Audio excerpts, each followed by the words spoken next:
Un evento importante, Sindaco, questo di oggi che avete organizzato qui a Burgio abbiamo visto particolarmente apprezzato, considerando anche la qualità della gente che è venuta a visitare la mostra e questi pezzi rari e unici di Palazzo Abbatellis che avete deciso di esporre qui a Burgio. Sì, assolutamente, è una bellissima mostra, devo dire, con delle maioliche meravigliose che abbiamo avuto il piacere di avere in prestito dalla Galleria Regionale di Palazzo Abbatellis, magistralmente diretta dal professore Giacchino Barbera, il quale veramente ha mostrato un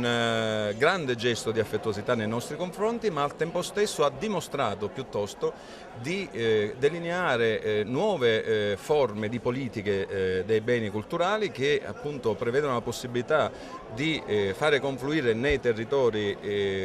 peculiarità, opere d'arte che li caratterizzano in modo a appunto valorizzare la cultura del territorio stesso e al tempo stesso di dare le opportunità di sviluppo turistico e quindi economico. Ecco, lei diceva nel suo intervento creare un polo museale che abbia una valenza anche mediterranea, un progetto ambizioso. Sì, assolutamente, noi ambiamo a diventare appunto il punto di riferimento della ceramica mediterranea e lo faremo certamente mettendo insieme le altre realtà ceramiche siciliane come Sciacca, come Santo Stefano, come soprattutto la Caltagirone, quindi è questo un progetto ambizioso che appunto tende a mettere insieme delle realtà che comunque hanno sempre qualcosa in comune e che va valorizzata. Diceva lei anche una valenza pedagogica questa iniziativa, cosa vuol dire? Ma certamente perché appunto è necessario avvicinare i giovani, le giovani generazioni, gli alunni a quella che è la bellezza dell'arte, farli entusiasmare, fare conoscere loro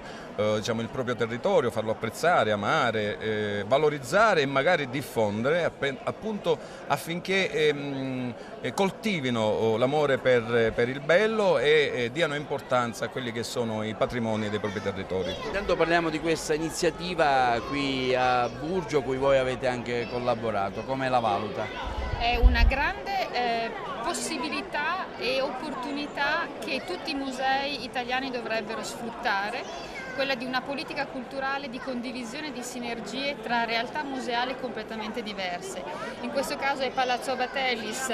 di Palermo che collabora con il Museo di Burgio, ma le sinergie servono proprio per far crescere e valorizzare il proprio patrimonio. E in questo caso Burgio ha